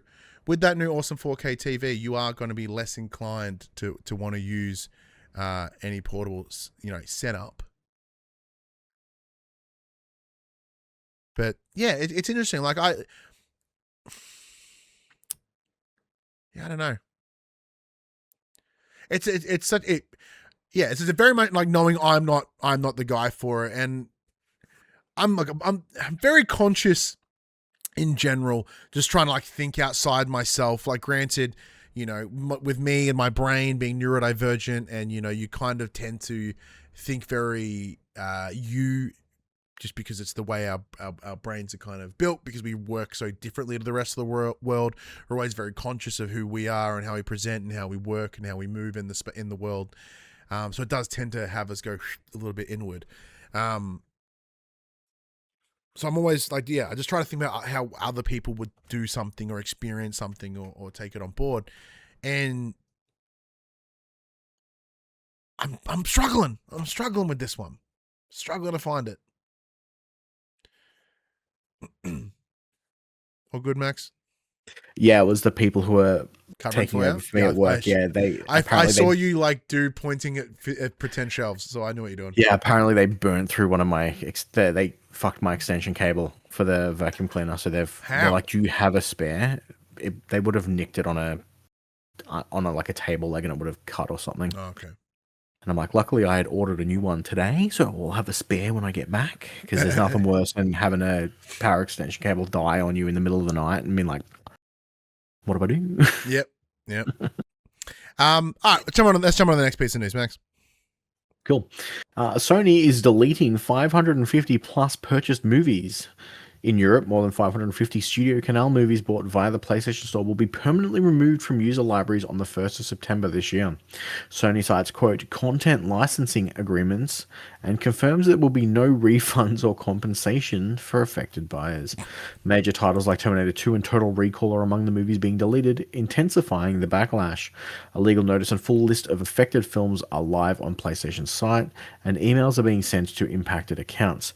The story is reigniting debate around DRM, digital ownership, and why players are wary of code-in-box releases like GTA 6. Okay, first of all, everyone can calm the fuck down. What if I take away my... They ain't gonna take away... It's GTA 6, you dumbasses. Like, that thing will be playable for perpetuity. They took away my anthem. For good reason, Max. Wait. You shut your damn mouth. For good. Was it BioWare's best game? No. Did it fulfill my dreams of being Iron Man more than Iron Man VR? Yes. Well, you put it that way. But also, no, of course, this is the biggest problem with digital. I mean, this is also not the first time this has happened on PlayStation. It happened with, was it Funimation? We lost a crapload of... But at the same time, like, I distinctly remember because there is no media player from recollection on the PS5. So like, so it's not as if, like, granted, obviously put your disc in, that works, but like any any movies that you brought on the PSN don't fucking work now anyway. Like, it sucks that you own it, but now you don't. But it's fucking Terminator. Go buy the DVD. Go watch it on any other streaming service. It's not going to suddenly not be available to you. Wait, hang on. Is Terminator on anything? Man, if it turns out that's totally not, that's going to be fucked up. Because actually, now that I think about it, I don't... Hang on a moment. Oh, yeah, it's on Stand and Binge. It's fine. Yep. Let me check Total Recall while we're here. Please tell me you're just Googling it and it'll tell you what streams. No, I have an app. It is called Just Watch, and you tell it what services you have, and then you go type in whatever movie you're looking for. Okay, well, if you just type in Google, it tells you where you can watch it. So it's Stan, YouTube, Google Play Movies, and Amazon Prime Video for purchases. I like the app. Oh, fuck your app. Fuck your app. But and fuck your app. Like, just go watch it on whatever Stan or Binge or whatever. Like, I'm sorry if you have to buy Binge because that sucks. Don't do that. But it's on Stan, and Stan's okay. It's just fine. I get it with my Telstra. Yeah, you didn't pay for it. That's why it's good. Like, Binge was only good because it gave me WWE. Binge was only good because it was the only place to watch HBO shows back in the day. Yeah, now I have HBO. HBO rules. I quite like HBO. Except I wanted to watch a bunch of the animated DC movies, and they're just not on there. And mind you, they brought all of the fucking DC shit on a HBO, and now it's like, yeah, it's not here anymore. I'm sorry. I'm like, you bumholes, the lot of you. What the hell? Oh, Paul, it's a pirate ship. Pirate flag. In the chat, Paul James of Paul James Games. Play 2, seasonal host. Says go pirate stuff. Yeah, absolutely. And I think at this stage, already winner of this year's draft. Yeah, it's fucked. Look, I'm happy to be in second place. I think I have 3 games not coming out now. That's so nasty. I don't want to check. I'm not gonna look at the lists until the end now. Because knowing full well that Padge is gonna get a disgusting pull on his number 1 draft pick in GTA 6 because we, for some reason, let chance decide and that he would go first, which was so dumb. So dumb of us. HBO doesn't even have new Batman Says Mute animated shows. It's on Amazon Prime. Oh, should check Amazon. Paul James says, I'm Obama awarding himself a medal, memeing myself. Yeah, I want to make that meme. That's the when we do our wrap up at the end of the year, we'll get you come on to do the final show of the year. We check our scores. That's the thumbnail. It's just I'll Photoshop Padge's face on Obama doing that. Could AI it, but I'm not going to because fuck AI. What's the next one? PS5 dominates Xbox. Well, that's not new. That's the whole story. They're done. Single line. And credits, yeah. Oh, fine. I'll read it properly. Industry editor Chris Dring says new AAA single-player console titles typically see about 75 to 80% of their launch sales on PlayStation compared to Xbox. And then editorial, no fucking duh. Paul James jumps in the chat and says, oh, I'll be back before then. Season 2 of Seasonal Padge is only a few months away. Oh, are we going to get Padge for GTA season? Yes, because football season ends in like September. That's exciting. So, like Wolverine onwards, I guess. He doesn't even play GTA. Oh, that's true. What an asshole. He'll come on and talk about fucking Zelda. So back to the news. When the gap narrows, however, is when it comes to online multiplayer games, where Xbox tends to perform closer to PS5. Dring's data is averaged from multiple global sales suppliers rather than a single store or region. The PS5's huge install base, approximately 93 million, compared to Xbox Series X and S's around 35, and Sony's emphasis on story-driven games like God of War, Last of Us, etc. as the key drivers. The discussion follows IGN's affiliate data claiming PS5's GTA 6 Protos are beating Xbox 8-1. A split that Microsoft understandably publicly is disputed. Oh, Paz jumps in the chat and says he will still play GTA. Well, duh, Max. Like, for a company that's made their entire reputation on the cinema single-player experience, who would have thought that people come here for the story-based games? It is shocking, I know. But I feel that's always been the case as well. Like, don't get me wrong, there has been great single-player things on Microsoft, on Xbox, but if I think back to Xbox One, it's the selling point for it has always been very multiplayer-driven. It's what Halo was built on. It's what Gears was built on. Obviously, them having free online play was a big part of it as well. Like, that's always been a massive focus. Because, like, you were an Xbox kid for a little bit, weren't you? I mean, like, back in 360? Yeah, so I went Sega Mega Drive, PlayStation 1, Xbox 360, PS4... And then, generally speaking, I've owned every console since then. Yeah. I no longer own an Xbox at the moment because I don't see the need for one. I play any. You Xbox and game on my PC. Apparently 60-something million other people. And yeah, I'm in a lucky position where my PC can handle most things. So I play my Xbox games over on my PC. But would you agree to that sentiment? Like the Xbox, like Xbox as a platform felt Yes. like multiplayer driven. Yeah, which is why I assumed that they bought all those multiplayer studios from. Bam. That and Rock Band Network was only available on Microsoft's platform, and I was a huge Rock Band lad back in the day. We've discussed that multiple times, and it still shits me to tears. There were some really good songs on Rock Band Network that I never had access to. But the shitty part for you is that now that Rock Band has closed up shop completely. Yeah, like it doesn't matter. I don't have access to that account anymore because I made a USA Microsoft account because you had to have a USA account to RBN. That's right. To use the RBN, but I can't remember the password or the email address I had fucking tied to it. So it's gone anyway. Oh, that's heartbreaking. Yeah. Like I remember when I transferred my Rock Band data from my 4 to my 5, I lost some shit somehow, and a bunch of songs I just can't get back. Because they're literally not downloadable on the store anymore, and it deleted itself on the transfer. Yeah. So there were hymn songs as well. Like one of my favorite bands of all time I had like Wings of Butterfly, and it's gone, and I can never get back. Killing Loneliness broke my heart, broke my fucking heart. Speaking of breaking hearts, Bungie layoffs. 292 full-time employees in a heavy round of layoffs under Sony's ownership. The cuts are framed as a restructuring after disappointing performance from recent live service projects. The scale of layoffs raises big questions about Destiny's future and Bungie's other in-development titles. Following these layoffs, Bungie's boss is no longer leading the studio.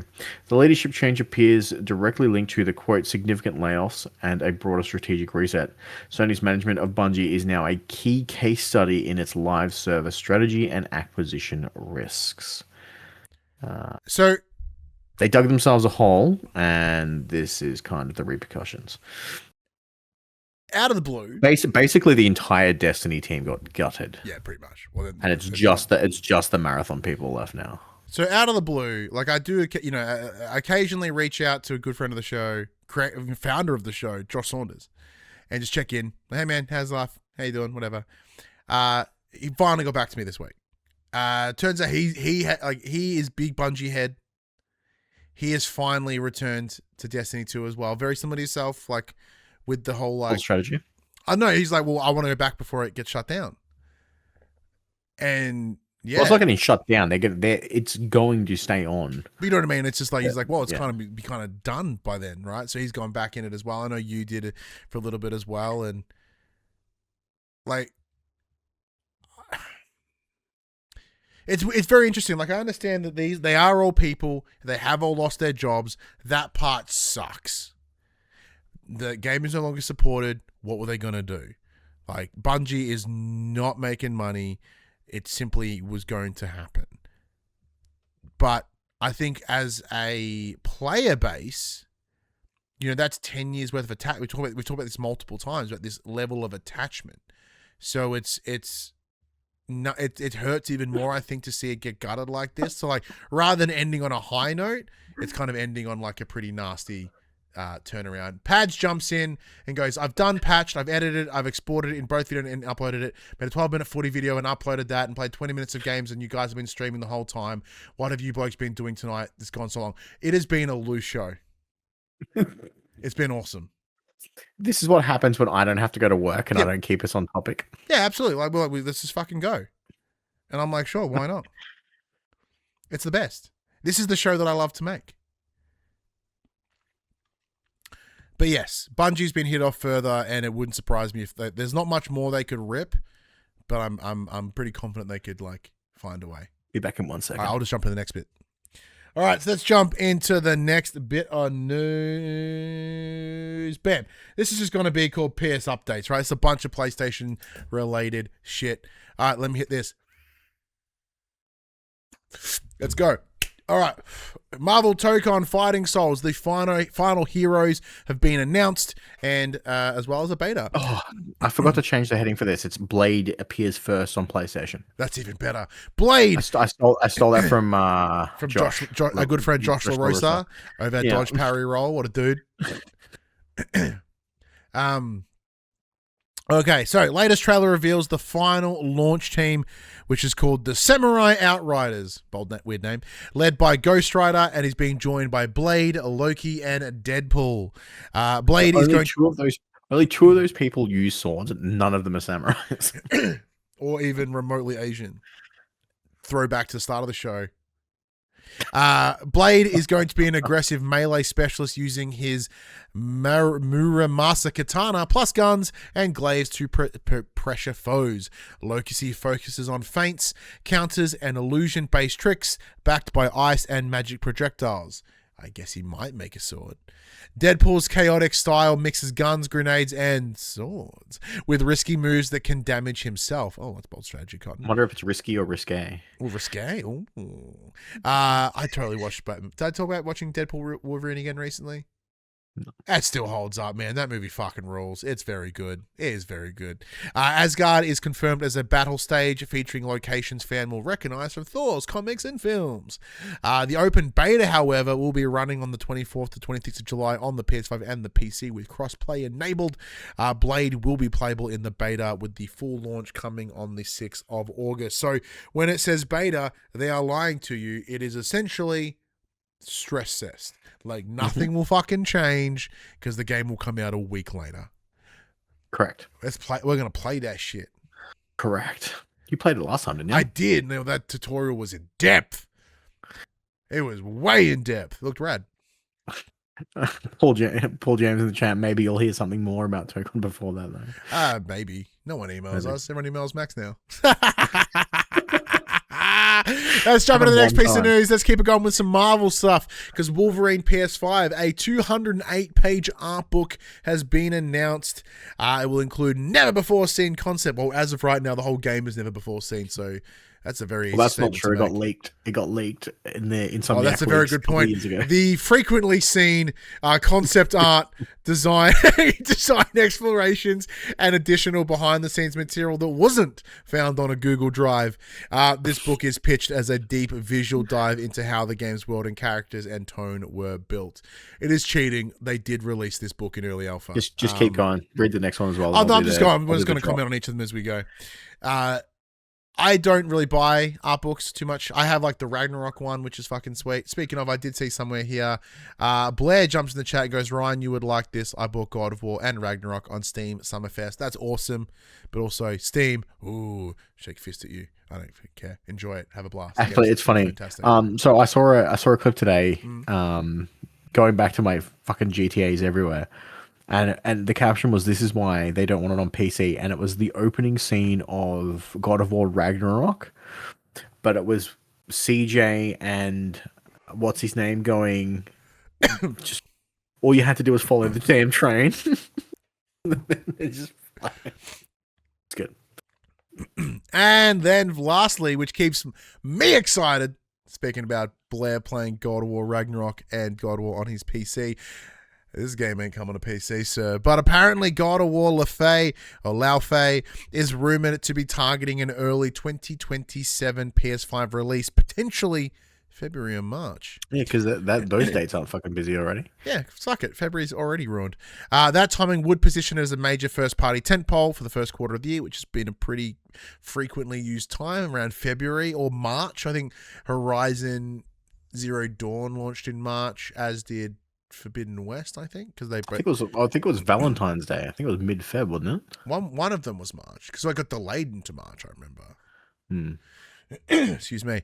And the report suggests development is progressing enough that his early year window is realistic. It's just not just optimism. What do you think about that, Max? Would you agree?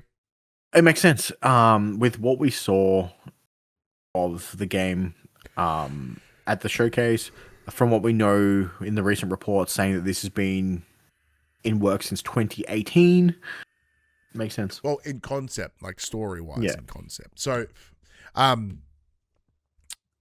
I believe this to be true in the same way that the God of War 2018 release date. Remember how long it took them to announce it? Because they were just holding on that last possible second. And then they went, okay, here's the date. And then the date never moved. Because, everyone's like, God of War got delayed. Like, well, no, it didn't, because they never gave a date. And I think they're using the same approach here. Because depending on how development's going, like, even in the same way that everyone's cleared November for GTA, if there's an understanding that GTA Online will be coming later, like a month, 2 months later, they're like, well, we are not going to drop God of War Laufey, even though it's a single-player game compared to an online game, in the same window of time as anything that could really fuck it up. So, like, it wouldn't surprise me if we saw it in March, just technically. I also wonder if they want a big enough gap between it and the Heretic Prophet. Well, I'd say that's going to be either like a July or maybe a September release next year, because like even then, there's not much more that we know past Intergalactic. So, Astrobot 2. Actually, if anything, that I'm trying to think from memory. Don't do that. I know, what a choice. Because I'm trying to remember, like, has there been a time where we knew a game was coming, but it was like yonkers away, and then another first party game dropped in between that? No. Yeah, so they have been pretty consistent about not telling you like two things ahead. So like, when the fact the next thing is now this, but then again. Actually, this would negate that exact example, because Heretic Prophet was announced first, and that would be coming out later next year. God of War Laufey has been announced more sooner, and then would theoretically launch sooner. You know what I mean? Yeah. They're doing that Fallout. It's gonna be announced and then launched the next day. Obviously, that didn't happen with Fallout. It was like a month, but yeah, the same idea. What's this? Mute goes, oh man, game's delayed by GTA Online. Look, very true. Like, it makes sense why everyone's got ahead of GTA, because knowing that the game would release its single player campaign initially, as it did with 5, and then a month or so later they dropped online, but even then online was fucked.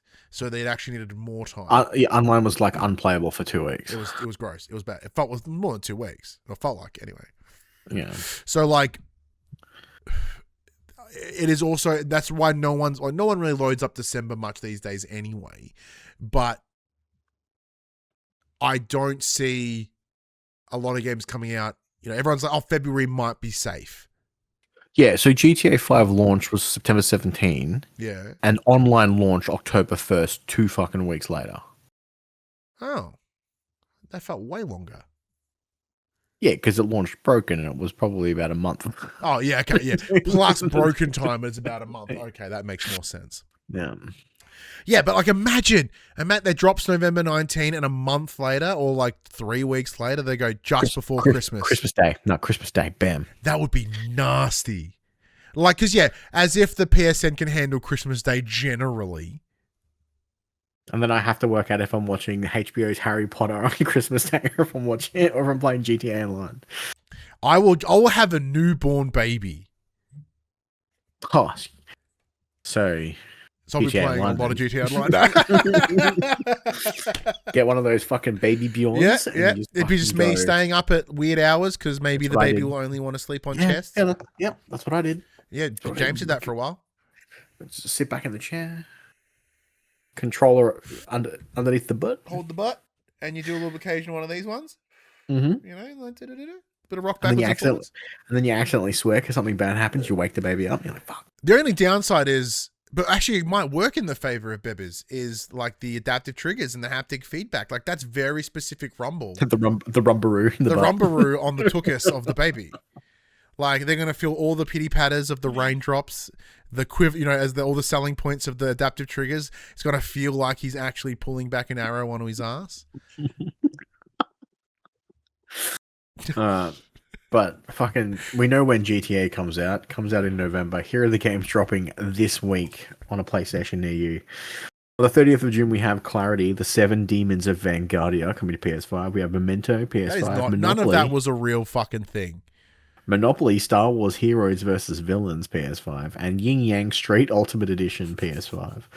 On the 1st of July, you've got Sudoku Master League, PS5. 2nd of July, you've got Hyperwide, PS5. And on the 3rd of July, you have The Scholar's Adventure, Mystery of Silence, PS5. See, this is interesting. Because like I've been thinking this week, I'm like, man, I feel like my inbox has been pretty quiet this week. Like, what's going on? That's Fucking probably nothing. Nothing is going on. Everything's just dead quiet. Except for we just received a message about something else, and we're like, well, we didn't get that email. Nor would we ever. But that would have been nice. I would have made it. Actually, no, I wouldn't have, because I would have sucked bumholes at the game. But I would have done Max something. is just playing the Adventures of Elliot for the next 2 weeks. Yeah, I'm playing GTA. I'm replaying GTA 5 right now. I'm not doing shit. I'm doing my part. I'm doing fucking shit. In the chat. Never knew about online being messed up. Wait, how old are you? Like, because it wasn't just a local server thing. It was like a GTA Online collective thing. Mute's like, I didn't buy GTA at launch. I bought it like 3 months later and everything just worked. Yeah. He's like, I wasn't 18 at the time, so I couldn't buy it. I'm like... And then I get a harsh reminder how fucking old we are. Paul James goes, sure did. I got the Platinum Immortals of Phoenix Rising because I was bouncing babies at night. See? Yeah. There you go. Actually, that's a pretty good game. Like, I remember I was the South Park, I think it was Fractured Butthole, was originally going to come out right where James was born. And then they delayed the fucking thing, and my son came at exactly the right time. And the game I was playing when he was born was Shadow of the Tomb Raider on PS5. Fucking woo. Blair jumps in and goes, oh, I miss those gaming nights with the bebbies. Then they get old enough and you can't stay in the seat long enough to play a game. Yeah. Yeah. That's going to be poo. Or they get old enough that they just want to play your console and you don't get to play anymore. Yep. Yeah, I have that now. I'm going to have it again. Get excited. But that does bring us to the end of the show. Big thank you to everyone for joining us. As always, you know, I don't know why you do, but you do. So thank you so much. We really appreciate it. Other nice things to say to you there, everyone. Very, very chatty in the chat today. I fucking loved it. We learned about Mute's TV. We learned about the prices of TVs, it being fucking disgustingly low in America. We talked about, you know, the dad life, because that's, once again, this is two middle-aged. It sounds like it would be cheaper for us to just get Mute to buy us a TV and then ship it across. But... Oh, straight up. That's fucked. But yeah, like, we've reinforced the this is two middle-aged men talking about video games, which is on most podcasts, actually. You know, we talk about. Well, have you not seen the meme? When you get middle-aged, you either become a history buff, you start a podcast, or you smoke your own meat. Or you play golf. Or you play golf, yeah. See, but I've been podcasting since I was like 22. So, like, am I an old soul? I guess I am. Because I do know the collective term for white men is a podcast. Correct. Yeah. Oh, shit. Mute goes, oh, what about tariffs? That's on me. Look, tariffs only go into your country, dude. They don't worry about going out. So don't worry about it. You're fine. Because for whatever reason, you're not allowed to import anything. That's just going to cost you more money. You're being taxed to buy things. It's fucking correct. Dumb. So dumb. Blair goes, lucky the warranty's there, as if you ship it might come in pieces. Only if Ozpost get their fucking hands on it. They'll have a big fragile sticker, and Ozpost will just be like, freaking and throw it out the truck. Oh, so bullshit, man. Ozpost sucks so much ass. Like, I'm part of like my local area's Facebook group, and every day there's like 20 posts. Hey, they've delivered my package to the wrong house, and they send the photo that Ozpost leave, and it's like, it's not my house. Where is this? We had the same thing too. Like, we ordered a bunch of baby shit, like car seats and a really expensive stroller. We spent some dollary dues. It's some good shit, and Which We'll is be why like, you can't afford GTA at the moment. yeah, pretty much. You gotta yeah. wait. Yeah, fucking babies, man. Who would have thought they should need some money? And yeah, we're like, we can only deliver it at this day at this time. We're like, well, we're both at work, so can you like give us a buzz and we'll like because we can open the garage door remotely and you can just throw it in there and we'll put it back down. And the guy was like, yeah, sure, no worries. How far does your fucking remote work for your garage? No, okay. So because I suck. And I'm bad at remembering things. I've left have left open the garage too many times. One time that it caused my shit to get nicked out of my car, my wallet, and a bunch of stuff. It was fucked. So I found a device at Bunnings that is a little thing between like the device, like the motor of the thingy and the receiver. So I have an app on my phone that I can control the garage door, but it also will tell me if it's been open for too long. I just tell it that after 10 minutes, it will yell at me. And then it also has a 10 minutes may be too long. 10 minutes may be too long. I think it's like, yeah, it's either 5 or 10 minutes. But then at the same time, it also has an automatic shutter. So at Grid Connect, that's the one. So at 7 o'clock every night, regardless, it fucking shuts. It's awesome. So yeah, we'll just be like, yeah, just let us know. We'll open the garage and you can drop it in. It'll be fine. The guy went, yeah, no worries. We didn't hear anything. We come home to this a pile of boxes at the front of the door, clearly visible from the street. I'm like, you prick, you fucking prick. What buttholes. All right. Speaking of buttholes, we're taking up too much of your time. Let's get to the back end of the show, just like a butthole. All right, everybody, you know the drill. This PlayStation conversation happens every Tuesday morning at 8 a.m. on podcast services, including Apple Podcasts and Spotify, and 9 a.m. on those YouTubes. If you'd like to take part in future conversations with us, you can. Come check out our socials, Facebook, Discord, Instagram, X. Those links can be found in the description below. If you want to join the conversation as it happens, head over to twitch.tv/popcultures. We watch us record this show live, where you can jump in the chat and become part of the show. If you want to support the show, you can. Tell your friends, tell your family about this PlayStation Pod. If you are listening to us on podcast services, be sure to give us a 5-star rating and a written review. If you watch us on YouTube, be sure to like, subscribe, and comment below. I endeavor to answer every single comment. And if you want to support us financially, you can at patreon.com/thepopculturists. But until next week, I'm Ryan Betson. I'm Max Cooper. And that was for the players.